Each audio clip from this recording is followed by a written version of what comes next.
Salve, salve galera! Eu sou o Luan Matheus, sou UX Designer e esse é o Papo de UX. Você sabe qual a diferença entre Web Writing e UX Writing e como essas práticas impactam a experiência do usuário em produtos digitais? É exatamente sobre isso que vamos conversar hoje aqui neste episódio. Para enriquecer ainda mais essa troca, convidei um profissional renomado, autor dos livros Web Writing, Redação para a Mídia Digital e Em Busca de Boas Práticas de UX Writing, além de ser consultor e professor com mais de 25 anos de experiência na área. Salve, salve, Bruno Rodrigues. Oi, bom dia, boa tarde, boa noite para todo mundo. Obrigado, Luan, pelo convite, tá? Eu tô bem animado para conversar sobre esses writing, essa família writing, né, que cada vez mais cresce no mundo digital. Boa, obrigado aí, Bruno, por ter aceito o convite, né? Várias pessoas, conforme eu te falei já em off aqui, já tinham me indicado para trocar uma ideia contigo. A gente ainda não tinha tido a oportunidade de conversar. E aí, quando você me chamou lá no LinkedIn para falar sobre o livro, eu falei, não vou deixar agora de convidar o Bruno para poder participar do Papo de UX. Eu tenho certeza que vai ser incrível aprender um pouquinho mais com ele sobre essa disciplina de conteúdo, de writing, e que é muito importante e cada vez mais tem crescido aí no mercado digital. E antes da gente começar a iniciar, assim, a mergulhar nesse assunto, deixar uns recadinhos aí pra galera, né? Lembre de deixar o seu like, ativar as notificações e pegar o link desse episódio, compartilhar aí pelas redes sociais para que esse conteúdo seja distribuído cada vez mais para mais pessoas. Isso ajuda a fortalecer todos os corres que a gente faz por aqui. Se você quiser também ajudar de forma monetária, tem o nosso e-mail, que é a chave pix@papodeux.com.br. Também tem 2 links de 2 e-books incríveis que estão na descrição deste episódio. Um e-book é sobre as 10 heurísticas de Nielsen e o outro é sobre os 300 termos de UX produzidos aí pelas minhas amigas Paola e Carol, que você pode também adquirir com o link que está na descrição deste episódio. E Bruno, conta pra gente como que você iniciou aí a sua carreira dentro desse universo de design e principalmente desse universo aí que você falou de writing, né? Como é que foi aí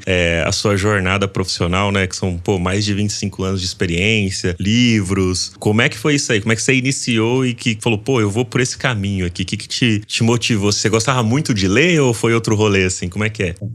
Completamente diferente. Esse ano eu tô completando 30 anos dessa área de digital, né?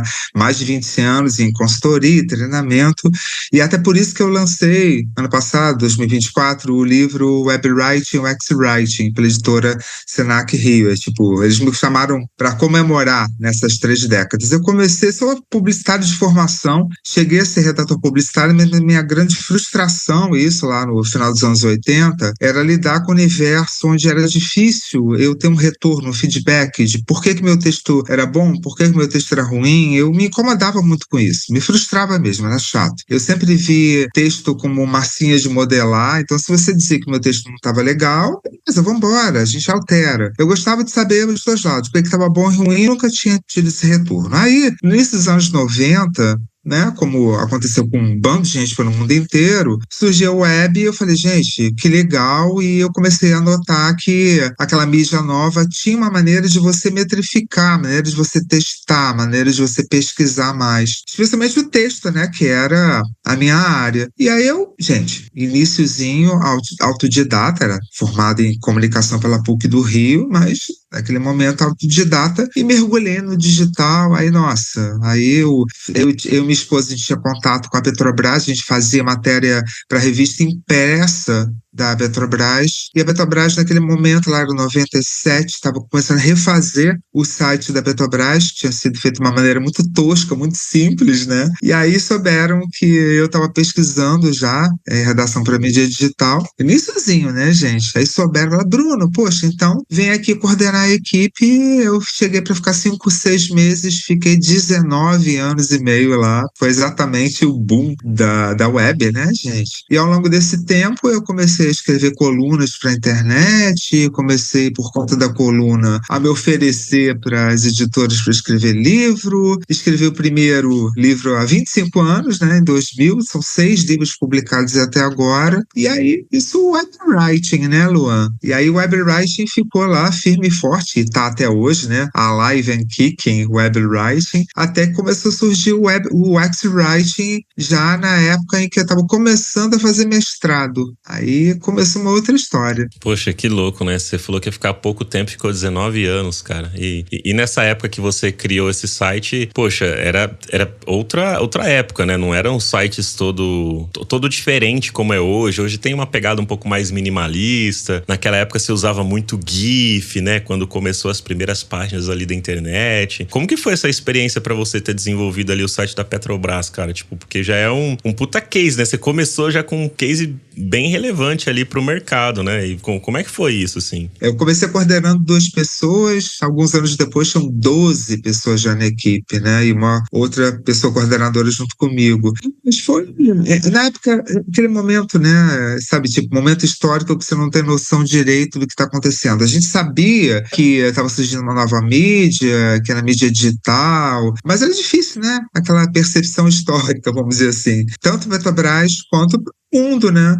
Mas a gente notou logo dentro da empresa a importância que tinha para fora, porque a Petrobras se colocou logo como uma empresa, como sempre foi, inovadora, né? E para a gente, não só para eu e as 2 pessoas da equipe, a nossa coordenadora, que depois virou gerente, né, Luan? Porque tudo aconteceu rápido. Dentro da própria Petrobras começaram a dar muito valor à web, né? Então, minha coordenadora logo virou gerente. Então, a gente notou que tinha uma capacidade de comunicação muito forte, né? A web, naquele momento. Então, a gente viveu coisas tipo o primeiro banner publicado no site do Globo, O Globo, foi da Petrobras. Então, chegou a sair uma matéria comigo e minha equipe, porque a gente foi ao Globo para fechar a publicação do primeiro banner. Foi muito legal, né, cara? É um marco, né? Pô, com certeza, cara, que da hora. Você falando assim sobre, poxa, as pessoas estão descobrindo, eu fico pensando que é um pouco assim com relação a questões também de redes sociais, assim,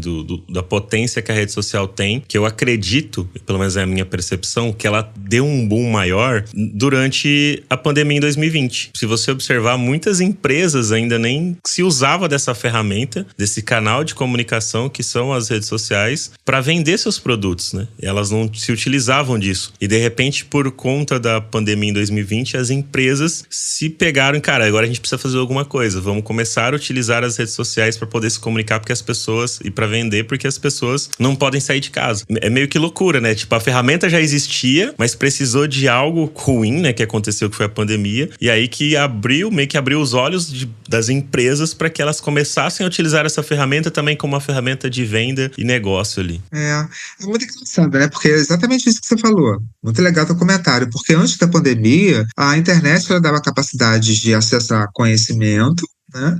E contato com as pessoas à distância. Só que opção, né? Uma opção maravilhosa e tal, né? Você não é obrigado necessariamente a fazer isso. Aí chegou a pandemia, você falou, né? 2 anos a gente trancado em casa, e aí, querendo ou não, as empresas, as marcas, as pessoas começaram a investigar, serem obrigados a usar mais esses mecanismos de distância, né?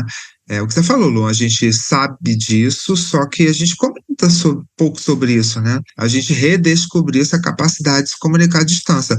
Vide movimentos de home office, vide aula à distância. São coisas que vieram para ficar, felizmente, infelizmente, depois da pandemia, né? Exatamente. É meio louco, né? Porque antes as pessoas já falavam, olha, tem potencial aqui, dá para utilizar, mas não precisa, né? Aí quando as pessoas às vezes são forçadas em utilizar alguma coisa, e elas veem o tamanho e a potência que aquela coisa, no caso a gente tá falando aqui de um canal que é as redes sociais, e aí elas começaram a usar mais. E aí, Bruno, a gente tá falando sobre essa questão de writing e tal. Cara, qual que é a diferença, assim, entre o web writing e o X-writing? Não seria a mesma coisa, assim, pra quem... eu mesmo tô perguntando de forma genuína, porque não sei, assim. E a galera às vezes acha, não, mas o Luan trabalha com design, não sabe? Cara, eu não sei de tudo não, meu. Tem muita coisa aí, muitos termos. Às vezes eu até sei o que é, mas não sei a diferenciação com base no termo, né? E é quando o Bruno explicar aqui pra gente, que ele é o mestre nisso, a gente passa a saber. E é normal, gente, a gente nunca vai saber de tudo, né? Muita coisa que existe aí, e eu gosto principalmente de aprender, né? Eu sempre digo que o web writing, o X-writing, esses termos, ninguém é obrigado a saber, como você acabou de colocar, e quem é a pessoa embaixadora nesse processo de esclarecimento da diferença é profissional da área, né? Então, assim, não é quem não atua nisso, é quem atua que tem que explicar. Bem, vamos lá, qual é a diferença? O web writing surgiu ali junto com o início início da web, ele estuda a elaboração de texto, o texto corrido, o que a gente conhece como texto em parágrafos. Aí você fala, poxa, Bruno, e por que inventaram o X-Writing? É outra maneira de chamar web writing? Não, porque o X-Writing, ele estuda não a elaboração do texto corrido, mas a importância das palavras, ou seja, aquele termo que vai estar num botão de aplicativo, aquele termo que vai estar no item de menu, aquela notificação, aquela mensagem de erro. E o X-Writing estuda palavra e expressão, são os menores pedaços da informação. Por que o X-Writing se dedica a isso? Primeiro esclarecendo, o Web Writing está aí, continua sendo pesquisado e utilizado, então já tem quem estude texto, né, há quase 30 anos, que é o Web Writing. O X-Writing surgiu com força há exatamente uma década, porque as pessoas usuárias, muito, não apenas, tá? Mas muito por conta do smartphone e dos aplicativos, começaram a cobrar muito desses pequenos pedaços de informação, tá? Muito por conta de aplicativo, da importância das palavras. Agora, duas coisas legais, acho que fundamentais para falar. Essas palavras você consegue descobrir assim, porque eu tenho muita experiência com redação, porque adoro escrever, blá, blá, blá, blá, né? Não, para você descobrir essas palavras, você precisa realizar pesquisas semânticas. Essas pesquisas podem ser feitas através de ferramentas, podem ser feitas, entre aspas, manualmente, mas aqui é o brinco, essas palavras não vêm de vozes da sua cabeça, DNA, terceiro olho, sabe, essas coisas assim, achismo, né? É a pura ciência, é a ciência da informação. E outra coisa que eu acho muito importante também é que isso cada vez menos, tá, Luan? Mas muita gente dos últimos anos que vinha para o mercado de redação digital, elas próprias não sabiam essa diferença e começavam a dizer que escrever é tudo a mesma coisa. E não é, né? Que eu expliquei agora. Então, tanto o Web Writing, quanto o X-Writing, quanto outros writing digitais, eles são pesquisados. Por exemplo, eu, Bruno, faço parte de um grupo de pesquisa e ciência da informação, um grupo CNPq, um grupo financiado pelo governo, em que a gente estuda várias áreas da informação e eu, Bruno, por exemplo, sou responsável por estudar redação digital. Então, a pesquisa, que ela acaba se desdobrando para a área profissional, é algo científico, não é algo de vozes na minha cabeça, porque você acaba desvalorizando a área, né? Porque eu gosto de escrever e eu acho que eu escrevo bem, porque eu sei, por exemplo, quais são aquelas palavrinhas que eu vou usar no botão de aplicativo, entendeu? Pô, perfeito, Bruno. E aí você comentando assim sobre a questão da diferença entre o Web Writing e o X-Writing, a pessoa que usa técnicas de SEO para escrever texto, ela se encaixa em Web Writing ou é outra coisa diferente também, um terceiro pilar de outra disciplina que se complementam uma com as outras ali, só para até eu entender e a galera também compreender essa diferença? Se você está no meio digital há mais de 15 anos, né, não interessa se é Web Writing ou X-Writing, você está na web, né? O SEO, ele é completamente fundamental, é um dos pilares de gestão de conteúdo, né? Então se encaixa perfeitamente tanto na elaboração do texto corrido quanto na escolha, entre aspas, né, dessas palavras, né? E até é bom lembrar que essas palavras, elas não são palavras-chave, essas palavras de UX Writing, elas são mais do que palavras-chave. Em ciência da informação, elas são dados, né? Quando eu comecei a estudar ciência da informação, há mais de uma década, eu achava que dado era número só. Eu não sabia que dado era palavra ou expressão, mas dado é em ciência da informação, dado expressão, mas, né, como eu falei, palavra e expressão como um termo autossuficiente, autoexplicativo. Então, não é alguma coisa que você pega ali na esquina, é alguma coisa que você precisa estudar. Então, SEO torna-se mais importante ainda, porque mais do que escolher a palavra-chave, você tem que encontrar com essas super palavras-chave. Esses dados são mais do que palavra-chave. Tanto que uma das coisas que eu estudo no grupo agora, eu estudo prompt writing, né? Que é a elaboração de afirmações, perguntas para sistemas generativa. Uma das coisas que eu estudo é GEO, que é GEO, que é o SEO voltado para você elaborar bem seu conteúdo para que ele seja facilmente indexado por ferramentas de IA generativa. Então, o SEO ele continua se transformando de acordo com a forma como a informação é buscada no meio digital, né? Cara, que legal você falar sobre isso aí. Eu não fazia ideia que tinha um estudo elaborado com isso, voltado como se fosse um SEO para a parte de IA. E você vê que da hora, né? E o pessoal, às vezes, com medo de perder o trampo e você se reinventando ao longo desses 30 anos da carreira ali. Eu acho isso muito legal, esse ponto que você trouxe, porque tem uma galera que cria uma mística, talvez, em cima da questão de inteligência artificial, com esse medo com relação a perder trabalho. E você tá acabando de mostrar que mesmo relacionado com a parte de texto, cara, olha o campo aberto que existe de possibilidade, né? De você fazer um estudo em como imputar as melhores informações ali para que essa ferramenta acelere algumas das suas atividades do dia, por exemplo, né? Pelo menos é isso que eu tô entendendo que você tá trazendo aqui. Não, certíssimo. Agora, eu acho que é o que você falou, a capacidade de se reinventar, né? Acho que a área de comunicação social como um todo inclui a própria área de design gráfico aí, tá? A área de comunicação social como um todo, ela há décadas, ela é vista como uma área em que a pessoa que trabalha na área, ela tem uma possibilidade muito grande de exatamente isso, de se reinventar. É uma área muito flexível, é uma das características da área de comunicação social, diferente de outras áreas profissionais, em que você, sei lá, cirurgião, não sei o quê. Pronto, a não ser que você faça uma outra especialização, você não consegue em poucos meses fazer essa transição. Para quem se dedica, estuda, não é? Feeling, é estudo. Em meses você consegue fazer a transição dentro de comunicação social, né?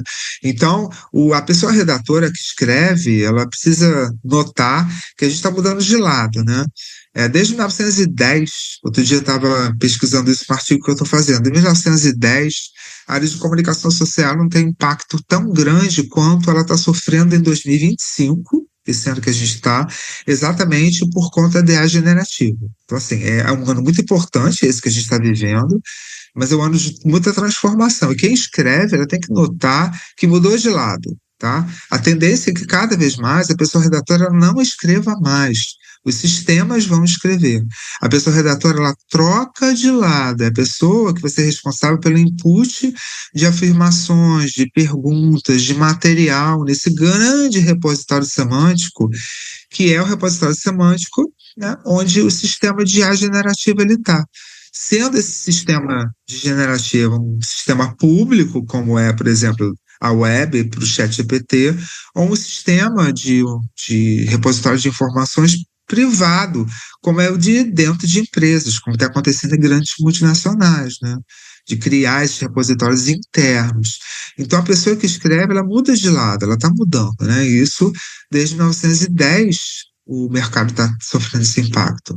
Então, essa luta de, eu vejo muita gente colocar no LinkedIn, e a generativa é o máximo, mas nada nunca vai superar o meu texto. Vai, claro que vai, entendeu? Até porque a IA generativa, ela se abastece do nosso aprendizado, tá? Claro que se a gente estando disposto a que isso aconteça, pelo amor de Deus, né? Então, o sistema como esse, ele surge para auxiliar nosso trabalho. Então, ele vai escrever por nós. E essa história de que a tecnologia não vai substituir o ser humano, é o que eu digo, gente, não adianta só a gente trabalhar com o meu trabalho, né? Eu sou especialista de conteúdo de uma empresa, cuido de 3 sites, de área de inovação, tem que estudar também. Então, não dá para ser só porque a gente acha. Se você for estudar os últimos 200 anos, como eu, por exemplo, eu e várias pessoas pelo mundo, eu pesquiso também, além de trabalhar, a gente descobre que nos últimos 200 anos houve muita tecnologia que substituiu o ser humano, sim. Sabe? Então, a tecnologia, sim, substitui o ser humano. Tá? Então, é legal que a gente saiba. Por mais que seja difícil, às vezes, Luan, é difícil de engolir, mas substitui e está substituindo e vai substituir. O que a gente tem que fazer e agradecer que a gente está na área de comunicação social que é flexível, aprender a mudar de lado. Eu achei ótimo essa sua reflexão, né? E até você falou sobre a tecnologia substituir. Eu achei muito engraçado quando eu descobri que antigamente tinha uma pessoa que era a pessoa profissional que acendia as lâmpadas de poste, sabe? Eu falei, caramba, cara, tinha uma pessoa que ia lá e ficava acendendo todas as lâmpadas. Hoje não existe mais. A pessoa que era datilógrafa, né, que fazia coisas na máquina de escrever. Eu lembro que, cara, logo que eu comecei a aprender sobre computador, eu fiz um curso que era básico de computador, que era operador. Você aprendia a ligar e desligar o computador. Cara, quem que hoje vai vai te ensinar, tem um curso de aprender a ligar e desligar um computador. Tipo, hoje, cara, meio que não precisa. Minha filha de 6 anos pega o celular e ela mexe como se ela já nascesse com aquilo na mão, sabe? Tipo, mano, que loucura, né? Assim, o que eu acho importante, Luana, nesse momento que a gente está vivendo, sabe, principalmente para quem escreve, eu ouço às vezes, até converso muito com meus colegas e tal, eu ouço coisas como, o ser humano é energia, o ser humano tem alma. Tem, o ser humano tem energia, o ser humano tem alma. Mas não é isso que vai fazer que esse tipo de tecnologia não substitua a gente em algumas atividades. Até, mais uma vez, tá, Luan? O problema é quem fala esse tipo de coisa, fala baseado em o que ouve, sabe, o que acha. Aí fica complicado. Se você for estudar, a IA, que é o guarda-chuva, a nave-mãe da IA generativa, a IA, ela foi criada como um processo de automação. Então, qualquer processo de automação, ele foi criado porque a gente quis, porque o ser humano quis, para que pudesse substituir tarefas manuais, para se tornarem automáticas, sabe? Então, é porque a gente quer. Tá? Claro, esse é o que é o grande ponto, né? Ao invés de a gente ficar falando coisas como o ser humano, nada substitui o ser humano, blá, blá, blá, o que a gente tem que batalhar, e o que eu batalho hoje em dia, é regulamentação. É você regulamentar o uso de IA generativa. E para não cair na besteira que a gente caiu no início da década passada, quando surgiram as redes sociais, e coitada da humanidade, vamos dizer assim, a gente não estava preparado para redes sociais como o Facebook, né, Luana? Foi uma coisa que pegou todo mundo de surpresa. Então, ninguém sabia que tinha que regulamentar aquilo, e deu no que deu o surgimento de um grande mal que é fake news, né? Então, assim, as pessoas agora, de 2022 para cá, quando eles notaram o que está acontecendo por conta de IA generativa, várias empresas, países, instituições estão correndo atrás de regulamentação. Não é ficar dizendo nada substitui o meu texto é sensacional. Não, vai substituir, é uma boa possibilidade até que seja melhor, tá? Porque talvez você mesmo, você que escreve usando a IA generativa, você vai abastecer de textos seus e ele vai aprender com o seu texto, e talvez daqui a pouco o texto que você produz usando a ferramenta, sim, vai ser melhor do que aquele texto que você fazia sem a ferramenta. E que bom, né? Porque a gente tá evoluindo, né? A gente vai imputando informações que façam sentido e vai acelerando o nosso trabalho e vai deixando que, como você falou, tarefas manuais repetitivas ali, e deixa que a ferramenta faz e a gente vai fazer outras coisas, né? Luan, assim, eu acho natural, sabe por quê? Porque a escrita, no âmbito digital ou não, vem da área de humanas. E a área de humanas é uma área cuja característica dela é lidar com subjetividade, né? Então, é uma das forças da área de humanos. Então, como alguma coisa muito excessivamente matemática surge como uma ferramenta como IA generativa, é natural que os profissionais que lidam nessa área se vejam completamente deslocados, porque até anteontem a nossa força era a experiência e o feeling, né? E o talento da escrita, é uma coisa que você desenvolve, mas você tem, sabe? É um choque muito grande, mas, pelo amor de Deus, né? O meio digital não começou ontem, muita coisa já aconteceu, né? Tem 3 décadas aí, né? Sim, perfeito. E aí, sobre isso que a gente está comentando, Bruno, qual que seria o papel de um UX-Writer dentro de um time de produto, assim? Seria ele agora só imputar as coisas dentro da IA e a IA traz as informações ali para ele? O que seria de responsa ali que essa pessoa profissional tem dentro de um time ali para criar ali os conteúdos voltado para um produto de fato digital, sabe? Desde que uma década o UX-Writing surgiu, aí de novo, tá, Luan? Você tem noção real do que é o UX-Writing, principalmente para que ele serve, né? Não concordo, não é isso, gente. O UX-Writing surgiu por necessidade do mercado. O mercado precisava, porque o público começou a exigir mais dessas pequenas palavras que estavam por exemplo, num botão de aplicativo, né? Então, o UX-Writing, desde o início, não é a gente que escreve, que escolhe aquelas palavras, tá? A gente se faz direito. Se a gente faz direito ao UX-Writing, a gente tira de um conteúdo, né, que é o dicionário de vocabulário controlado, que aquelas palavras e expressões, elas já foram coletadas junto ao público de uma maneira, né, científica. Então, assim, não sou eu que escolho a palavra porque eu acho que escrevo bem. entendeu? Se você faz isso, não, o mundo não vai acabar.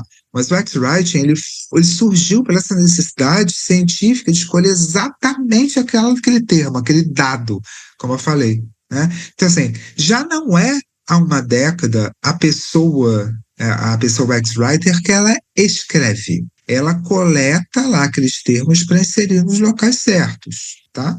Então, se você hoje usa uma generativa para colocar esse material semântico que você já coletou, você coloca dentro daquela ferramenta, o trabalho vai ser muito mais rápido, porque ela vai se abastecer do seu conhecimento. Aí, Luan, mais uma vez, você tem que estudar o que está acontecendo hoje.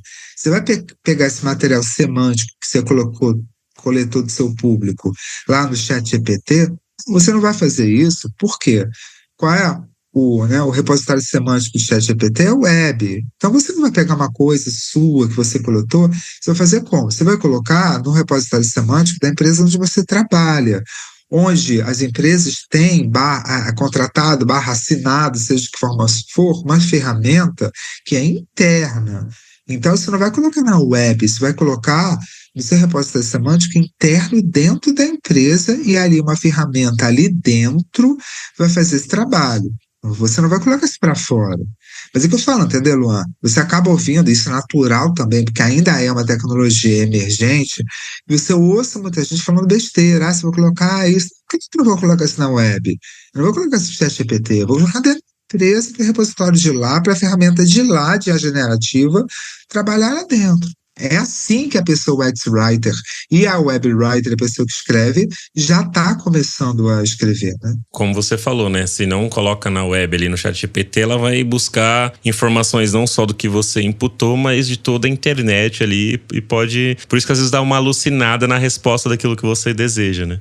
Exatamente. É o que eu falei, poxa, o professor, que eu digo, sabe, Leon, o profissional que lida com comunicação, a gente é o cartão de visitas do que acontece na área de comunicação. E querendo ou não, quando você fala de IA generativa, você está falando de produção de texto, produção de imagem, né? A gente é o cartão de visitas, né? Quando a gente chega falando besteira, tipo, nada precisa de ser humano, porque a minha redação sempre vai ser melhor, porque meu texto é maravilhoso. Cara, não, a gente paga um mico danado, a gente tem que ser o primeiro a ser cartão de visitas. Por exemplo, conversar sobre a generativa, falando sobre os erros dela, a alucinação, tal, né, que é natural que a gente comente. Gente, daqui a pouco a alucinação vai ser uma coisa muito, muito rara. A alucinação é um momento natural desse tipo de tecnologia. Daqui a pouco não vai ter mais alucinação, vai ter um mínimo, tá, gente? Então, avaliar uma ferramenta pelo crescimento dela, para o público leigo, tudo bem. Até para o público que não trabalha com isso profissionalmente. Mas a gente que lida com redação, com design gráfico, pelo amor de Deus, a gente é responsável, né, por se mostrar como profissional que entende mais disso. Cara, excelente, Bruno. E sobre os princípios para uma boa redação digital, né? Quais seriam esses princípios ali para a pessoa que vai escrever ou imputar agora, né? Porque, como você falou, hoje em dia a galera não tá nem mais escrevendo, a gente só tá fazendo a pesquisa, imputando as informações e a IA escreve pra gente. Quais seriam esses princípios para poder imputar as informações corretas ali com a pesquisa e tal? Como que a pessoa tem, o que ela tem que meio que observar ali, até para ir num caminho mais certeiro também, porque se você imputar informações erradas, você vai escrever errado e não é culpa da ferramenta, né? Essa semana eu estava dando treinamento para mais de 50 pessoas numa empresa, a gente estava conversando muito sobre isso. Aí estava explicando para todo mundo, gente, mas o que eu falei, Luan, tem que estudar. Estudar precisa ser um grupo de pesquisa CNPq, como eu estou falando, não.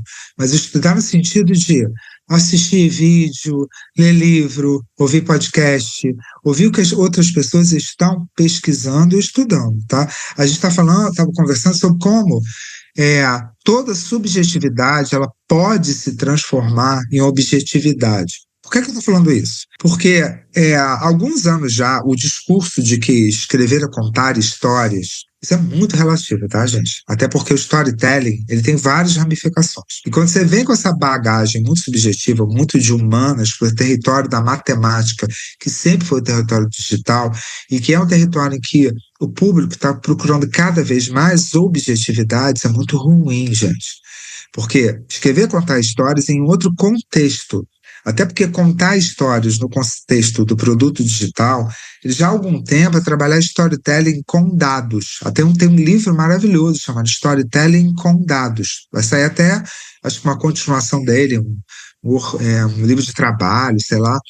Então, é entender que a escrita ela é composta de pequenos pedaços de informação e o nosso trabalho é a composição, a junção desses pedaços. E o norte, e esse norte, quem deu, no geral, não só para o X-Writing, mas a escrita digital como um todo, foi o próprio X-Writing, quando ele surgiu, que é a utilidade e a orientação. Utilidade e orientação são sempre um norte de qualquer texto que se elabora hoje para o meio digital, tá? As pessoas buscam cada vez mais utilidade e orientação. E, mais uma vez, como é que a gente sabe disso? Institutos de pesquisa que fazem pesquisa, não é porque por quem você convive tem tal tipo de comportamento, não é porque seu filho ele é mais ou menos.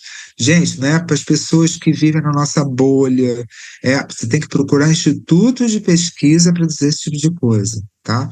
E é importante comentar, né, Luan, que a grande característica do mercado de UX é a necessidade de teste, pesquisa, teste, pesquisa, teste, pesquisa, né? Tanto que uma das coisas que eu mais discordo, que eu ouço de vez em quando, que é é possível fazer o UX sem teste, sem pesquisa. Eu falei, cara, pera, como é que é isso? Você consegue, então, andar com um carro sem rodas? Gente, a área de User Experience, ela surgiu como desdobramento de usabilidade pela necessidade de teste, pesquisa, teste, pesquisa. Então, assim, heurísticas, pelo amor de Deus, é maravilhoso. Qualquer tipo de junção de boas práticas é maravilhoso, mas a alma da área de UX é a teste pesquisa. Então, só para complementar, como é que você sabe que é utilidade? Como é que você sabe como é orientação? Gente, é pesquisando e acessando pesquisas de institutos de pesquisa. É tudo muito matemático, gente. Se incomoda, sinto muito. É o que eu brinco também, sabe, Luan? Para a pessoa redatora ou a pessoa que lida com o público. Ninguém amarrou a gente num poste e disse vai trabalhar com o público até o final da tua vida. Você trabalha o que você quer, gente. Então, você ficar reclamando do público, reclamando como as pessoas estão lendo. Gente, duas coisas estão mudando. Paciência, né? Faz parte, né, Bruno? E aí, falando sobre as diversas interfaces hoje que a gente tem, né? Tipo, desktop, mobile, geladeira, carro. Como é que a gente faz essa diferença da forma como a gente tem que criar esses conteúdos, né? Criar esses textos ali, até a forma realmente de se pesquisar isso. Como que é essa diferença ali para criar esse conteúdo? Ou de fato não tem uma diferença porque no final ali é uma pessoa, você pesquisou a pessoa e tanto faz a interface que vai ser colocada aquela informação ou não? Tem uma diferença assim por causa de XPTO? Como que isso funciona? Que eu digo, mais uma vez, né, Lu? Você tem que saber também a coisa lá de base. Qual é a grande diferença da interface digital? Né? A primeira coisa é a tela. Então, a tela ela tem uma importância vital na elaboração do jeito que você escreve. Se ela é grande, se ela é pequena. Entendeu? Assim, para a escrita digital, definitivamente não é só o público. Antes de mais nada, qual a tela, o tipo da tela, o tamanho da tela. Eu, por exemplo, Bruno, eu estou pesquisando agora a elaboração de textos para smartwatch, né? Para relógio. As pessoas leem, gente, é o que eu digo, mas ninguém lê.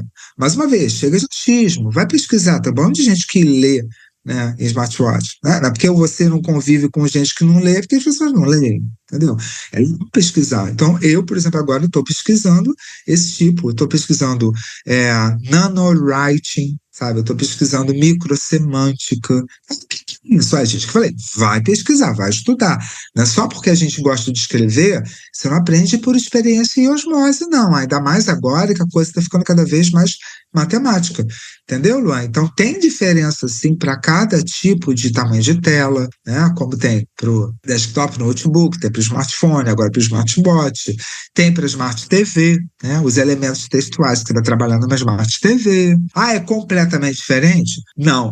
Mas tem algumas diferenças básicas. Perfeito. E ao longo do seu trabalho, do que você tem visto, quais são os erros mais comuns, assim, que a galera tem cometido com relação à questão de UX Writing, assim, quando você pega, sei lá, tá navegando num site ou num aplicativo. Por você ser profissional, às vezes você consegue bater o olho e identificar, poxa, a galera tá errando nisso aqui, ó, nessa informação. Ou do que você escuta também, igual você já comentou aí sobre o que as pessoas estão comentando ali. Quais são os erros mais comuns que você tem visto por aí da galera com relação a essa disciplina? Acho que o erro, a gente volta mais uma vez àquela questão de dizer que a escrita está dentro de humanos, está um caldo de subjetividade.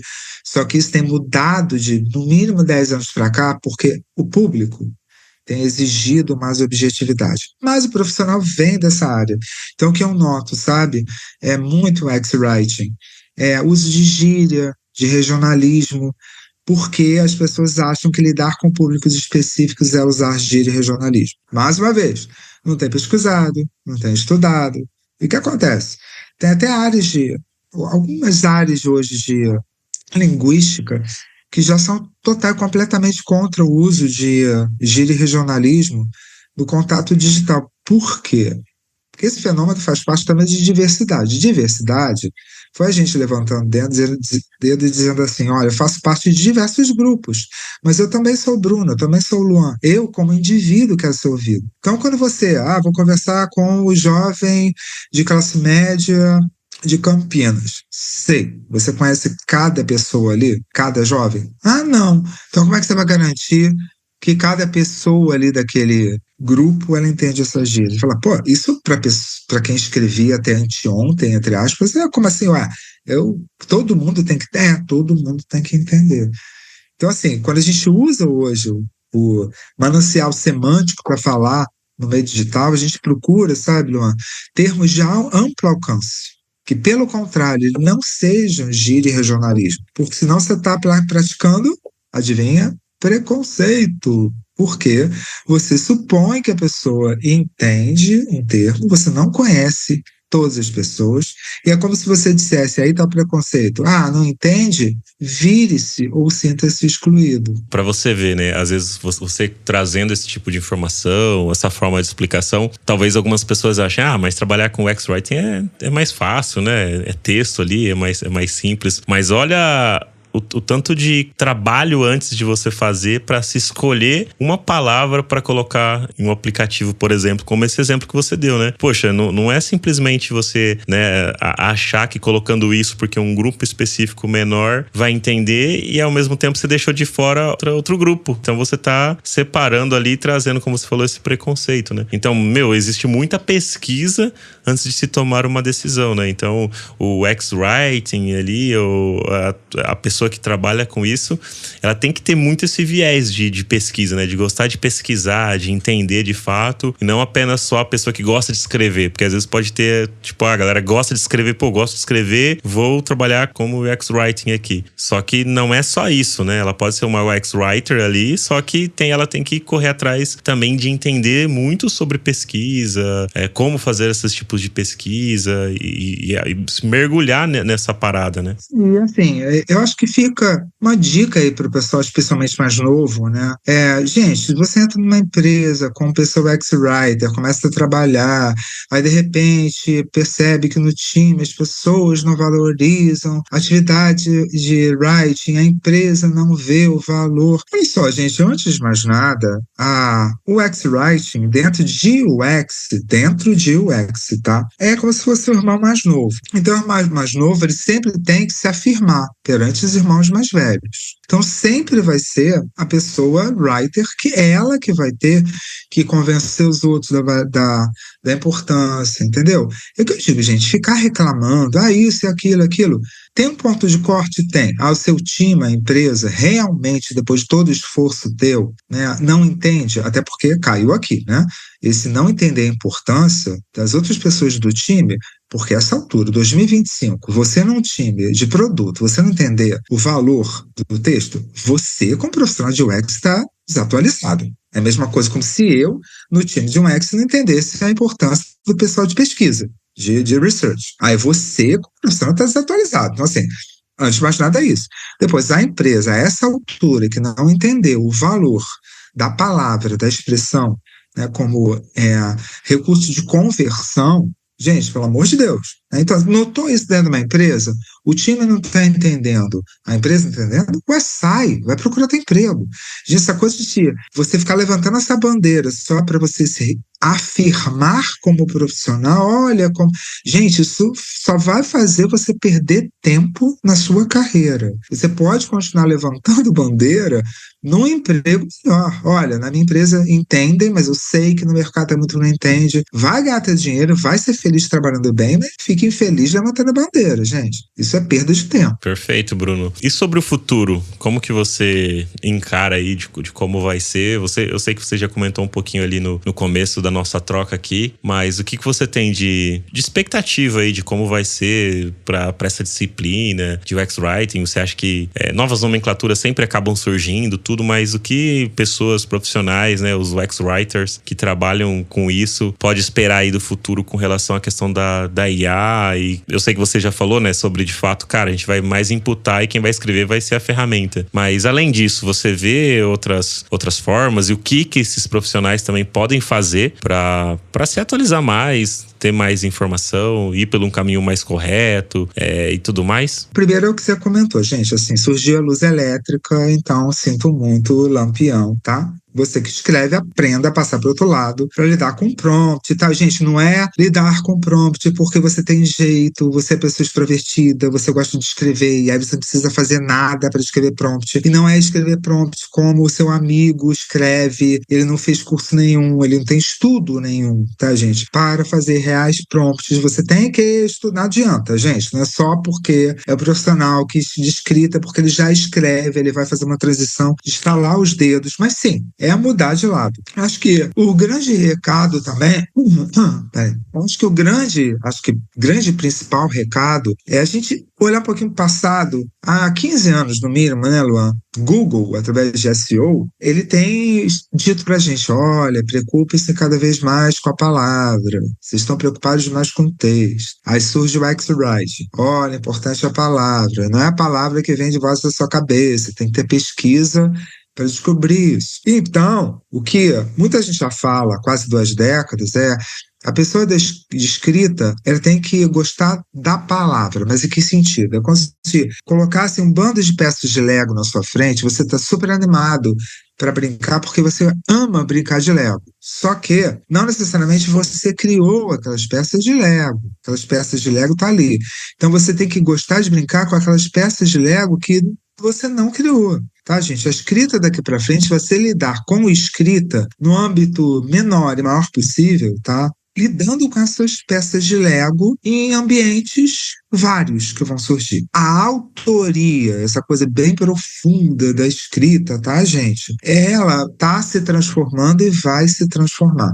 Isso vale a pena dizer, porque eu comentar aquilo, porque sou uma das pessoas que, desde o início digital, odeia aquela pegada de tipo, não sei se você lembra, teve um tempo que era acabaram os sites, agora é rede social. Eu odeio esse tipo de clickbait, de texto, prestem atenção em mim, não olhem para os outros, porque sou uma pessoa genial e eu tenho uma sacação que, na verdade, todo mundo já percebeu, mas eu que estou escrevendo. Eu odeio esse tipo de coisa, mas fato é que o que eu estou comentando aqui, gente, está acontecendo cientificamente. Isso não é opinião minha, tá, Lu? Até para você entender, eu tenho estudado profundamente prompt writing, mas não desse jeito leigo, tá? Como recursos de encontrabilidade para grandes repositórios de conteúdo, uma coisa mega profunda. Tem apoio de bolsista agora, graças a Deus, o CNPq me deu. E vocês entrar nesse mercado agora de pesquisa do que está acontecendo em IA generativa é uma coisa tão transformadora, para mim especialmente que escrevo, que é uma questão que eu tenho levado para terapia. Eu tenho levado para terapia, porque assim, eu brinco que eu sou uma das milhares e milhares e milhares, mas ainda assim, não todo mundo, das pessoas que sabem dia, hora e local que o mundo vai acabar, entendeu? Assim, o mundo vai acabar? Não, né? Vocês estão entendendo a comparação, mas que a IA generativa vai se transformar tanto tudo, que é uma coisa assim, eu que estou pesquisando, baseado no achismo, no quem eu convivo, blá, blá, blá, que a gente percebe que a coisa está mudando tanto. Vai se transformar. Todo mundo vai, assim, baseado pelo menos no que eu pesquiso, tá, Luan, também. É o lado bom. Todo mundo vai sobreviver no final dessa história, só que desde que você tenha flexibilidade para mudar. Não ter flexibilidade, ficar dizendo, se agarrando lá acendedor do poste lá de Lampião a gás, dizendo meu texto, pode vir o que vier, mas meu texto sempre vai ser melhor. Cara, isso é se agarrar a Lampião a gás. Perfeito, Bruno. Eu lembro quantas madrugadas eu não passei estudando ActionScript pra fazer animação em Flash. Hoje o Flash não existe mais, sabe? Então, tipo, não me agarrei ao Flash, foi uma ferramenta, eu utilizei, passou. Fui aprendendo ao longo do caminho que eu precisava me reinventar dentro da minha profissão e as coisas foram acontecendo, sabe? Eu acho que eu sempre gosto até de comentar assim pra galera. Tem muitas pessoas hoje que entram no mercado assim, mas eu estou como júnior, amanhã eu vou ser pleno, sênior. Cara, na minha época não tinha essas nomenclaturas assim, eu só queria aprender pra ter o conhecimento pra gerar valor dentro da empresa que eu tava. Geralmente fui aprendendo coisas assim, fui aprendendo ActionScript porque eu queria fazer animações legais dentro do Flash, fui aprendendo a programar porque eu queria saber de ponta a ponta como fazia um site, como colocava no ar, servidor, banco de dados, essas coisas todas eu fui aprendendo porque me dava prazer em aprender e era legal descobrir essas coisas pra conseguir fazer e gerar valor. E parece que hoje a galera tem essa ânsia, né, com relação a questões dos níveis profissionais, que às vezes até se perde um pouco com relação a isso, né, sobre, eu tô agarrado aqui porque eu manjo bastante de texto, a forma que eu escrevo e, cara, veio uma ferramenta que acelera o que você escreve, usa a ferramenta e tá tudo certo, é outra ferramenta. Pode ser que daqui a uns dias não tenha mais essa, vai vir outra, sabe? Eu acho que é a mesma briga que a galera às vezes tem com relação ao Figma, né? Tipo, o Figma tal, Cara, amanhã pode ser que o Figma não existe mais, você tem que aprender outra e bola pra frente, sabe? Eu acho que o centro dessa história toda, acho que muita gente corre para isso, quem escreve corre para o que eu vou dizer agora, e é natural, tá, Luan? Bem natural mesmo, tá? Porque, principalmente para quem é novo, mas essa ferramenta não é criativa. Mais uma vez, falta de estudo, falta de pesquisa. O que é criatividade? Criatividade é você pegar pedaços de várias áreas de conhecimento ou pedaços de uma mesma área de conhecimento e criar uma coisa nova. A raiz de uma ferramenta de IA generativa é justamente esse processo, ou seja, justamente a criatividade. Então, desde o ponto zero, uma ferramenta de IA generativa, ela pode e é muito criativa. Mais uma vez, Luan, é a agonia da pessoa que é do meu mercado, tá? Que eu sou dessa área, tanto essas coisas me incomodam que eu levo para terapia, mas são as pessoas tentando ficar com o lado do subjetivo, sabe? Do talento, da vocação, daquela coisa muito, sabe? Mas não, a ferramenta ela é criativa e muito criativa.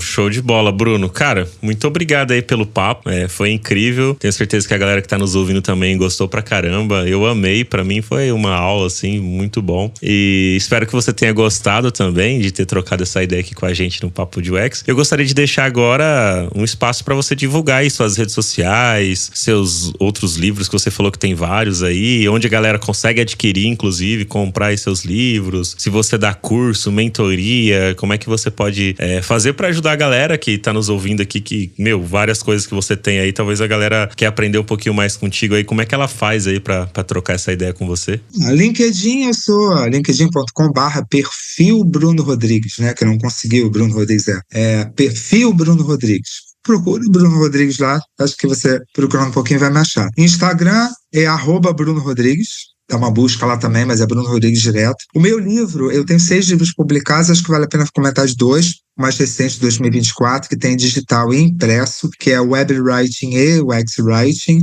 Redação para Mídia Digital, que é da editora Senac. Tem outro livro, que é o resultado do meu mestrado, que é Em Busca de Boas Práticas de UX Writing, que é só de UX Writing, que ele só tem digital, é baratinho, tá na Amazon. Eu tenho uma newsletter pelo LinkedIn, tá? Então, pelo LinkedIn, lá, linkedin.com/perfil Bruno Rodrigues, você encontra Horizontes, que é a minha newsletter, que eu escrevo sobre, né, como diz o nome, tudo daqui para frente em redação para mídia digital, todas as minhas pesquisas e tal. Então, Horizontes, a newsletter. E aí tem uma escola pequena, tem 2 anos só, uma escola online, chamada Escola de Conteúdo. Então, procure escolas de conteúdo, onde eu dou, não só eu, tá?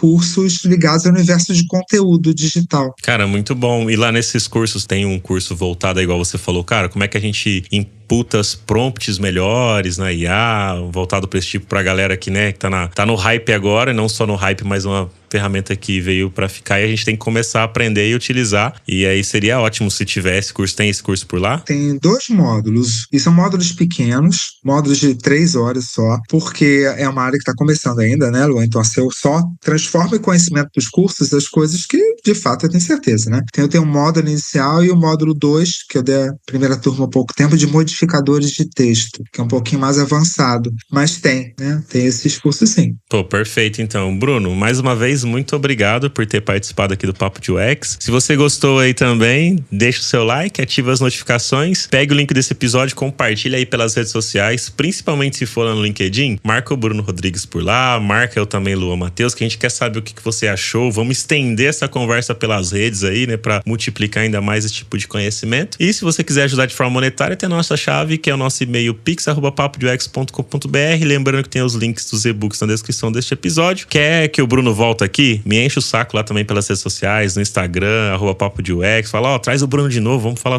mais sobre inteligência artificial ali, os prompts e tal, como é que funciona, né? Se você ficou curioso aí ou curiosa pra saber um pouco mais sobre isso. E se você quiser também indicar outras pessoas, manda lá pra mim também quem que você gostaria que viesse aqui e trocasse uma ideia comigo no Papo de UX. É isso aí, valeu e até o próximo episódio.